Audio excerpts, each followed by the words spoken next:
नमस्कार दोस्तों। कैसे हैं आप लोग। देखिए आज हम लोग जो है ना एनसीईआरटी स्टार्ट कर रहे हैं और एनसीईआरटी में सबसे पहले हम लोग चूज़ कर रहे हैं हिस्ट्री को इसलिए चूज़ कर रहे हैं कि हिस्ट्री आसान है समझने में एक कहानी की तरह, और यहाँ से शुरुआत करेंगे तो धीरे धीरे हम चीज़ों को जानेंगे और उसके बारे में समझेंगे। ठीक है, तो हमें आसानी होगी हर चीज़ समझने में। अगर किसी चीज़ को जानना होता है तो सबसे पहले उसके बैकग्राउंड को जानते हैं। तो एक तरह से समझिए कि हिस्ट्री स्टार्ट करने का मतलब यही है कि उसके बैकग्राउंड को पहले जान लेना। ठीक है, तो ये छठा क्लास का पहला चैप्टर है, ठीक ना।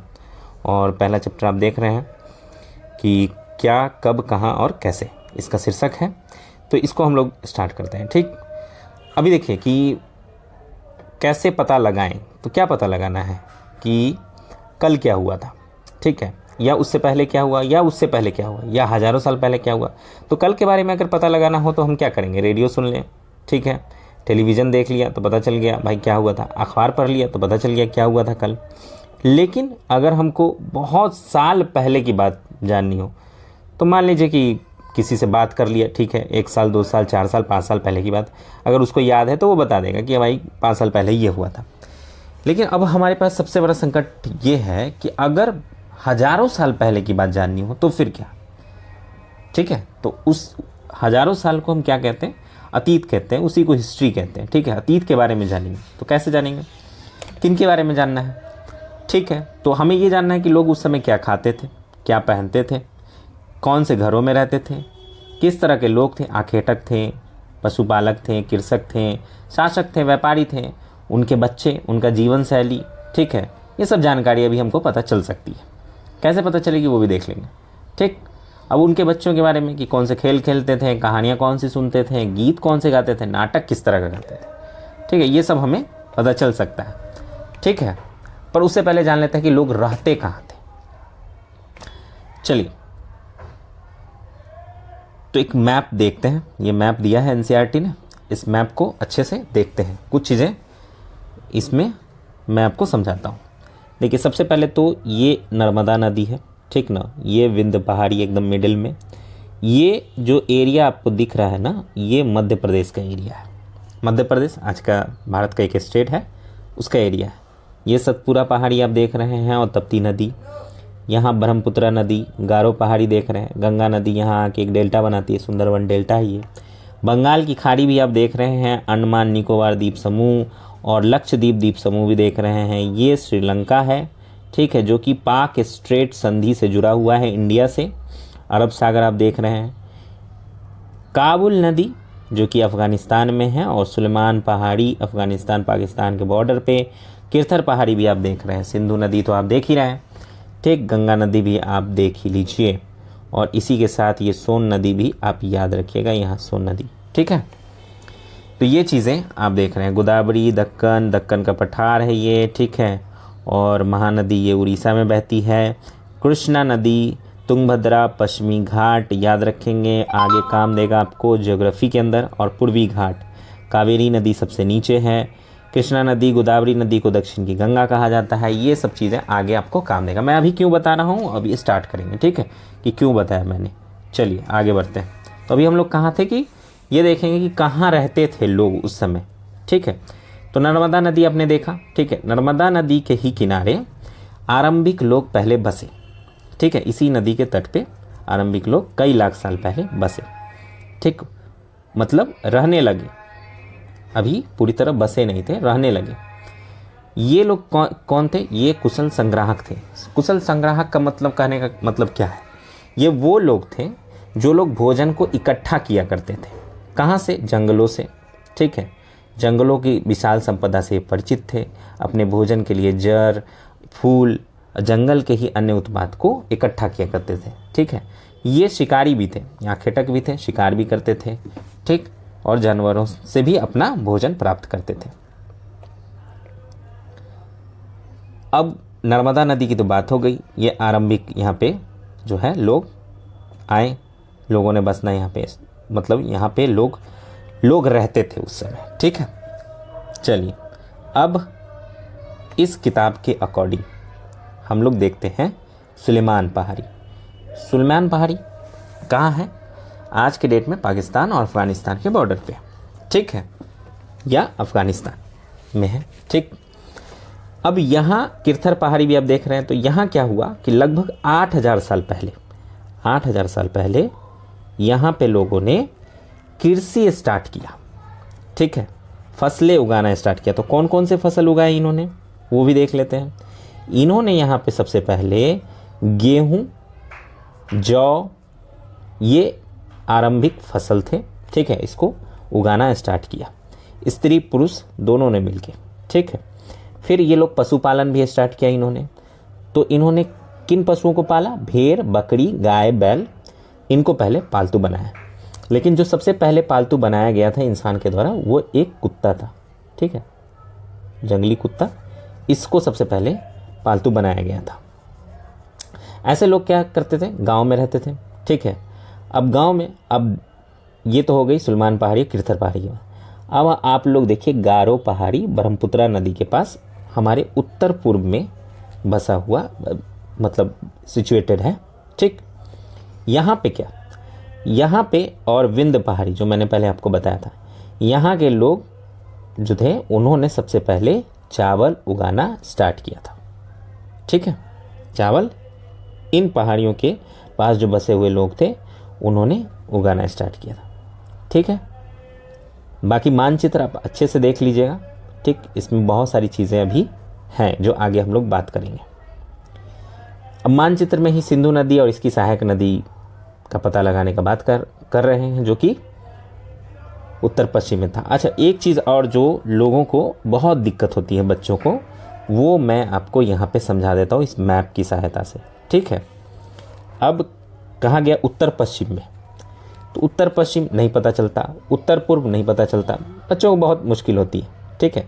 देखिए, एक तो ये जो लोग अभी छठी क्लास में हैं उनके लिए बेनिफिशियल है, और जिन लोगों को हिंदी में प्रिपरेशन करना है किसी कॉम्पिटिटिव एग्ज़ाम का, उनके लिए भी बेनिफिशियल है, तो वो लोग भी देख लें। अब चलिए मैं इसी मैप के ऊपर, इंडिया के मैप के ऊपर आपको समझा देता हूँ, ठीक है। ये एक लकीर है और ये एक लकीर है, ठीक है, प्लस का। इस साइड को हम लोग कहते हैं ईस्ट, यानी कि पूर्व, ठीक। ये वाला जो है लकीर, इसको पूर्व कहते हैं। ये ऊपर की तरफ है, इसको नॉर्थ कहते हैं, यानी कि उत्तर, उत्तर, याद रखें, हाँ। और जो नीचे की तरफ है उसको दक्षिण कहते हैं, यानी साउथ, दक्षिण। और जो इस साइड है इसको पश्चिम कहते हैं, वेस्ट, डब्ल्यू, ठीक। अब ये चार तो हम लोग जानते हैं कि पूर्व, पश्चिम, उत्तर, दक्षिण होते हैं। लेकिन अब जो इसके बीच आपको एक लकीर दिख रही है ये, और फिर सेम ऐसा ही लकीर इसके बीच ये, तो इस साइड जो एक लकीर है इसको हम लोग कहते हैं उत्तर और पूर्व। इस साइड जो बसा हुआ है क्षेत्र इसको उत्तर पूर्व कहते हैं, ठीक। उत्तर ऊपर वाला हो गया, और बीच, इसके बीच, पूर्व के बीच का जो एरिया है इसको उत्तर पूर्व कहते हैं। उसी तरह नॉर्थ और वेस्ट के बीच के एरिया को क्या कहेंगे, नॉर्थ वेस्ट, यानी कि उत्तर पश्चिम। उसी तरह इस बीच के एरिया को, यानी साउथ और वेस्ट के बीच के एरिया को क्या कहेंगे, साउथ वेस्ट, यानी कि दक्षिण पश्चिम, है ना। और ये एरिया जो है वो दक्षिण पश्चिम का एरिया है। उसी तरह इस तरफ के एरिया को क्या कहेंगे, साउथ ईस्ट, साउथ ईस्ट का एरिया है। तो ये बंगाल का खाड़ी का एरिया जो है वो साउथ ईस्ट में है, ठीक। और साउथ ईस्ट का मतलब दक्षिण पूर्व, ठीक है। तो ये याद रखें। तो जैसे ही हमने बोला कि उत्तर पश्चिम में देखिए कौन सी पहाड़ी, सुलेमान और किरथर, और नदी कौन सी है, सिंधु, और सिंधु की सहायक नदियाँ। सिंधु की 5 सहायक नदियाँ हैं, उसमें से सबसे लास्ट में जो सिंधु में मिलती है उस नदी का नाम है सतलज, याद रखिएगा, ठीक है। और इस क्षेत्र को पंजाब कहा जाता है। पंजाब इसलिए क्योंकि 5 नदी है, ठीक है। पंच आब, आब का मतलब पानी। चलिए आगे बढ़ते हैं। अब देखिए, एक तो हम लोगों ने सिंधु की सहायक नदियों का पता लगा लिया, ठीक है, एक बड़ी नदी।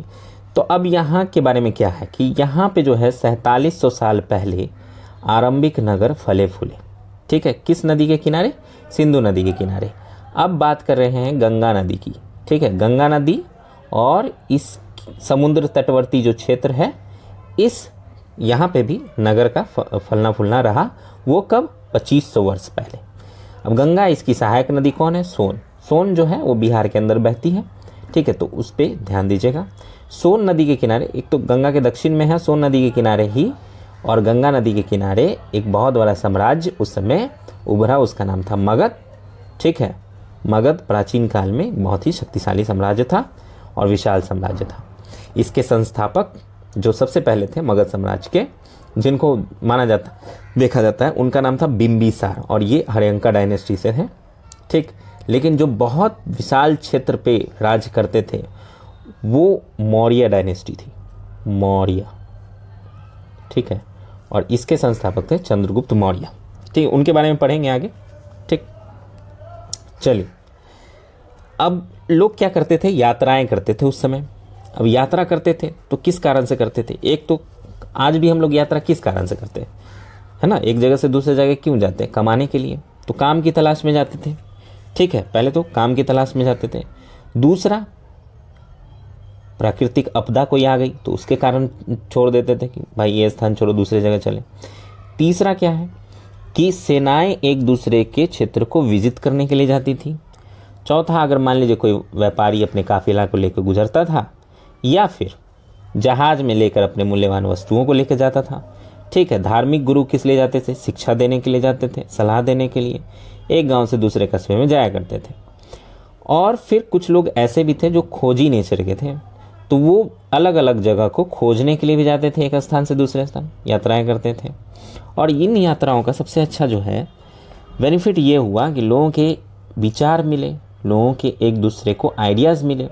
ठीक है, उसका आदान प्रदान हुआ। चलिए आगे बढ़ते हैं। ये बात समझ में आ गई? अब देखिए, मानचित्र को फिर देख लीजिएगा। ठीक है, एक तो ये हमारा जो महाद्वीप है, ठीक ना, भारत, इसके इस तरफ भी नदी है। ठीक, अरब सागर आपने देख लिया, और इस तरफ भी बंगाल की खाड़ी है।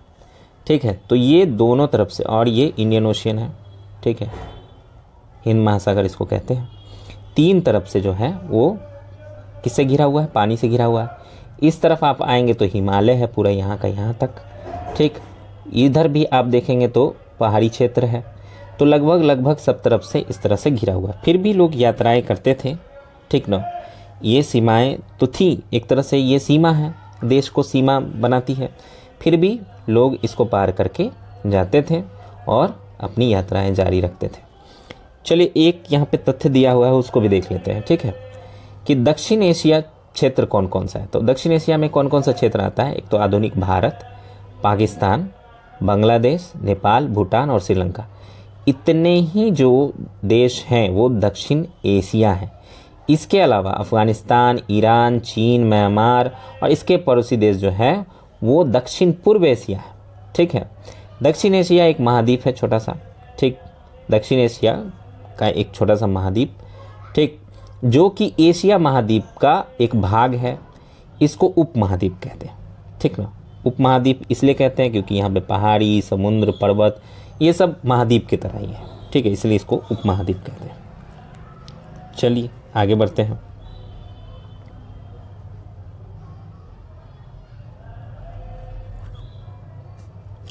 अब है कि देश का नाम कैसे पड़ा। ठीक ना, तो हम लोग देखिए इंडिया या भारत नाम से जानते हैं अपने देश को।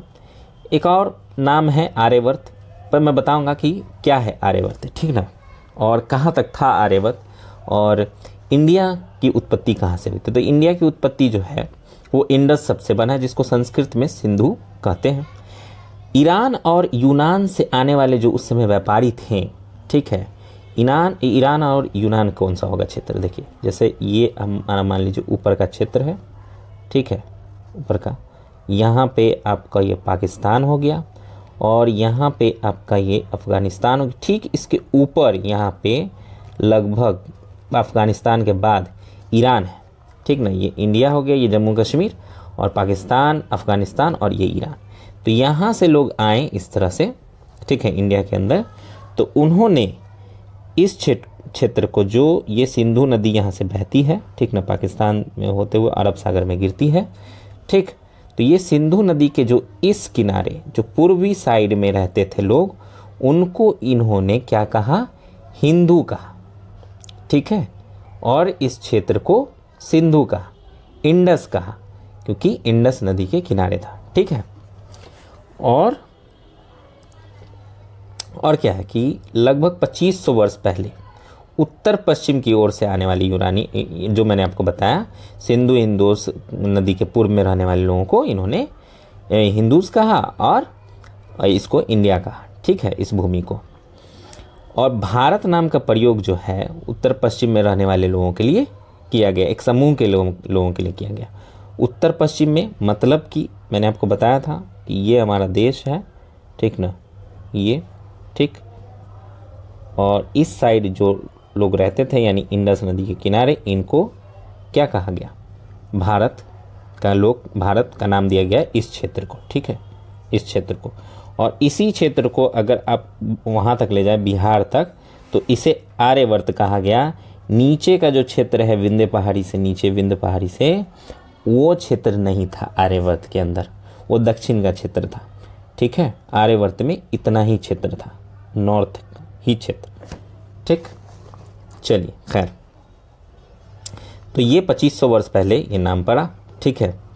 उसके बाद क्या है कि आरंभ में सबसे पहले ऋग्वेद में इसका उल्लेख मिलता है, ठीक ना, जो संस्कृत में लिखी गई थी, ठीक है। अतीत के बारे में और कैसे जाने, देखिए ये मुद्दा तो हमने पहले उठाया था कि अतीत के बारे में जानना है, लेकिन कैसे जानना है वो अब यहाँ पे हम लोग बात करेंगे, ठीक है। अतीत की जानकारी हमें बहुत तरीके से प्राप्त हो सकती है, इसमें दो जो है वो प्रमुख है। एक तो मैन्यूस्क्रिप्ट, जिसको पांडुलिपि कहते हैं। अब मैन्यूस्क्रिप्ट क्यों कहते हैं इसको? मैन्यूस्क्रिप्ट इसलिए कहते हैं क्योंकि ये हाथ से लिखी हुई है। मैन्यू का मतलब होता है हाथ, और स्क्रिप्ट जो कि लिखी गई है, ठीक ना। पांडुलिपि में भी पांडु का मतलब आपको हाथ ही होता है, लिपि समझ गए, जो हाथ से लिखी गई। अब हजारों साल पहले, मतलब हजारों साल ही है, 5000 साल पहले, 2000 साल पहले क्या था कि न तो कागज़ था, न छपाई का कोई सुविधा था, तो छापा नहीं जा सकता था। जो भी चीज़ें लिखी जाती वो हाथ से ही लिखी जाती, या तो गुदवाई जाती, ठीक है। तो एक तो पहला है मैन्यूस्क्रिप्ट, ठीक, जो कि लैटिन शब्द से लिया गया है, मैनू, उसी से बना हुआ है, ठीक है। एक तो पहली बात ये हो गई। दूसरी बात है क्या?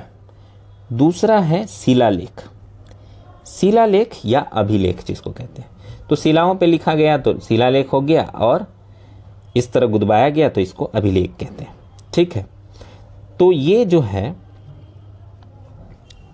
ये किसी कड़ी चीज़ पे, किसी ठोस वस्तु पे, कठोर पे उत्कीर्ण करवाया जाता था, यानी कि उगवाया जाता था, गुदवाया जाता था। क्यों? क्योंकि इसको मिटाया ना जा सके और आम लोगों तक इसको पहुंचाया जाता था, क्योंकि लोग इसका पालन कर सके, इस पे आदेश या फिर कोई जानकारी या फिर कोई प्राप्ति, कुछ भी, ठीक ना, जैसे जीत, ठीक, अगर जीत गए किसी युद्ध में तो वो भी यहाँ पे उत्कीर्ण करके आम लोगों तक पहुँचाया जाता। लोग अक्सर जो होते थे वो शासक होते थे जो इस तरह का काम करते थे, अन्य लोग भी अपने आदेश इसमें उत्कीर्ण करवाते थे, ठीक है। इनसे जो है हमें राजा रानी के बारे में पता चलता था और शासक की लड़ाइयों के बारे में पता चलता था कि कहाँ इन्होंने कौन सी लड़ाई लड़ी, जीत हासिल हुई, उसका लेखा जोखा यहाँ पे रहता था, ठीक है।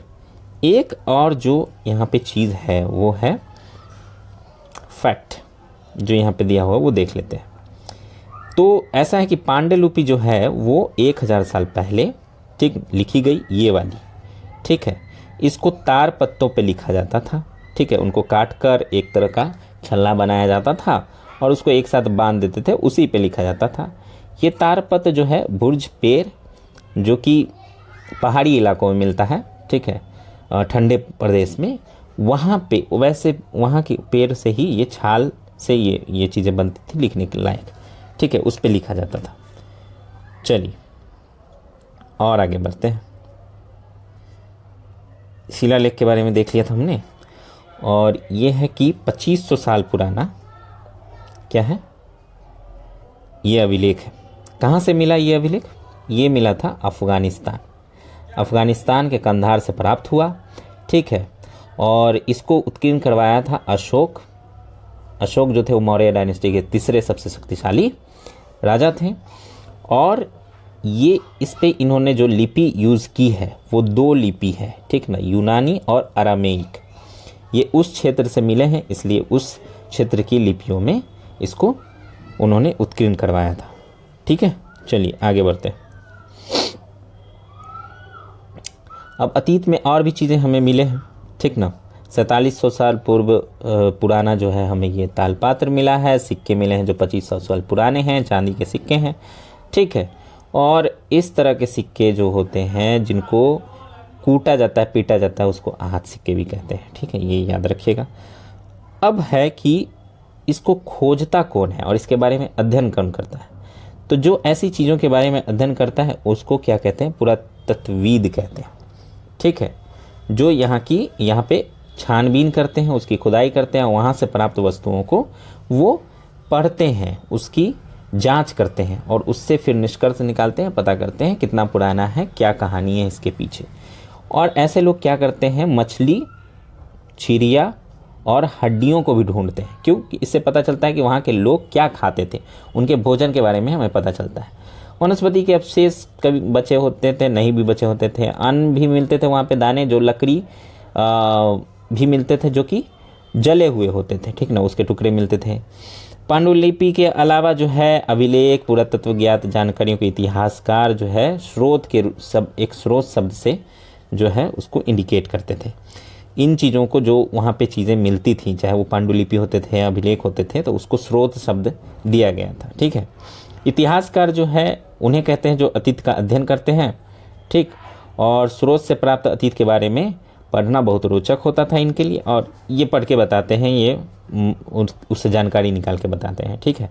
इनको जासूस कहा जाता है, एक तरह जो कि सुराग की खोज करते हैं और अतीत के बारे में हमें जानने में मदद करते हैं, प्रयास करते हैं, ठीक है। आर्कियोलॉजिकल ऑफ इंडिया जो है इसी तरह का एक संस्था है जो कि अतीत के बारे में खोजता है, ठीक है, वहाँ के पुरातत्व। इनको आर्कियोलॉजिस्ट कहते हैं।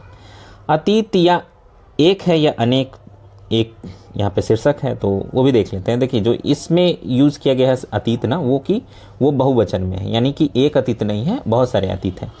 अब देखिए हमें बहुत सारे ऐसे शिलालेख मिलते हैं, पांडुलिपि मिलते हैं, तो उसमें अक्सर हमें राजा रानियों के जीवन के बारे में पता चलता है, व्यापारियों के जीवन के बारे में, शिल्पकारों के जीवन के बारे में थोड़ा बहुत पता चलता है। जो ऐसे लोग हैं जो लिखवाते थे, जो कि संग्रह करते थे, जो एक जगह उस चीज़ को जमा करते थे, अपने बारे में लेखा जोखा रखते थे, ये कह सकते हैं, ठीक है। लेकिन आम लोग जो थे वो लेखा जोखा नहीं रखते थे अपने अतीत का, तो उनके बारे में हमको उतना पता नहीं चलता। बाकी इनके रीति रिवाज और भोजन के बारे में हमें पता चलता है, ठीक ना। फूल फल जो ये संग्रह करते थे, शहरों में रहते थे या फिर गांव में रहते थे, ये सब हमें यहाँ पे पता चलता है, ठीक। उसके अलावा क्या है? अपनी विजय की लेखा जोखा रखते थे शासक, और जो लड़ाई उन्होंने लड़ी है। लेकिन जो आम लोग थे जैसे कि शिकारी, मछुआरे, ठीक ना, शिकारी, मछुआरे, संग्राहक, कृषि, पशुपालक, ये लोग अपनी बारे में कोई लेखा जोखा नहीं रखते थे, तो इनके जीवन के बारे में जानने में बड़ी मुश्किल होती है। जो कि अगर ऐसा कुछ साक्ष्य मिलता है जिसके ऊपर इनके बारे में जानकारी निकल सके, तो फिर वो निकालते हैं पुरातत्वविद, ठीक है। अब है कि तिथियों का मतलब क्या है? तिथियों का मतलब क्या है? तो अभी जैसे हमने पढ़ा कि 5000 साल पहले या फिर 2500 साल पहले, तो उसका मतलब क्या है? अभी तो हम जानते हैं कि 2024 चल रहा है। 2024 का मतलब है कि ईसा मसीह के जन्म के 2024 साल हम लोग पहुंच चुके हैं। तो अब मान लीजिए कि एक यहाँ पे हम लाइन ड्रॉ करते हैं और इस पॉइंट को हम मान लेते हैं 0, ठीक है। ये हो गया 0। जब मान लीजिए कि हमने तिथि गिनना स्टार्ट किया होगा और इसके तरफ एक लाइन चली आ रही है, ठीक ना, असेंडिंग ऑर्डर में बढ़ते हुए, और आज जो है 2024 पे पहुंच गई है, ठीक। लेकिन इधर भी एक लाइन है ठीक ना, ये लाइन इधर भी है जो इस तरफ से घटते हुए डिसेंडिंग ऑर्डर में आ रही है, ठीक है। तो ये मान लीजिए कि 500 ईसा पूर्व, ठीक है। ये ईसा का जन्म यहाँ पे हुआ था, जब हम जिसको 0 मानते हैं, और इसके बाद वाले को कहते हैं ईसवी, ठीक है, ईसवी। और इससे पहले वाले को कहते हैं ईसा पूर्व, ठीक ना। और इंग्लिश में इसको क्या कहते हैं, इसको इंग्लिश में कहते हैं एडी, ठीक ना। एडी आपने लिखा हुआ देखा होगा, या फिर बीसी लिखा हुआ देखा होगा, ठीक है। इस एडी का मतलब है ईसा पूर्व यानी एनो डोमिनी, ठीक ना। और बीसी का मतलब है बिफोर क्राइस्ट, ठीक। ये देखिए बीसी। और एक और शब्द यूज होता है सीई, कॉमन एरा, ठीक है। Before Christ, before common era, या फिर BCA, तो बिफोर कॉमन एरा। ये आप कंफ्यूज नहीं करेंगे, ठीक है। ये हो गया BC, बिफोर क्राइस्ट, और ये हो गया ईसवी, कॉमन एरा CE, ठीक है। CE इस साइड लिखा होगा और ये आपका बिफोर क्राइस्ट, ठीक। तो जो प्रेजेंट में अभी चीज़ है वो CE में है, और जो बाद की हम लोग 5000 साल पहले यानी 2000 साल पहले से की जो बात कर रहे हैं वो ईसा पूर्व में है, ठीक है। 2400 साल पहले की जो बात कर रहे हैं वो ईसा पूर्व में है, ठीक है। तो यहाँ से हमने तिथि को जोड़ना स्टार्ट किया, गिनना स्टार्ट किया, उसकी गणना करनी स्टार्ट की। इस साइड असेंडिंग ऑर्डर में, इस साइड डिसेंडिंग ऑर्डर में, इधर घटते हुए आता है। जैसे कि मान लीजिए 540 या 500 ईस्वी में जो है हरियंका डायनेस्टी थी यहाँ पे, और गौतम बुद्ध यहाँ पे थे, ठीक है, बुद्ध। लेकिन 321 ईसा पूर्व यानी घटते हुए में कौन था, यहाँ पे मौर्य डायनेस्टी थी, ठीक है, मगध के अंदर, ठीक। और यहाँ पे कौटिल्य थे उस समय, कौटिल्य उनके क्या थे, प्रधानमंत्री थे। अशोक लगभग 269 ईसा पूर्व, ठीक है, ये चीज़ें। और सिकंदर का आक्रमण जो है वो लगभग 322 ईसा पूर्व, ठीक है, भारत के ऊपर। याद रखिएगा। बाकी आप क्वेश्चन वगैरह देख लीजिएगा, ठीक। और समझ में आया या नहीं आया ये भी आप फीडबैक दीजिएगा, और किस तरह इसको बेहतर कर सकते हैं वो भी बताइएगा, ठीक है। चलिए, धन्यवाद।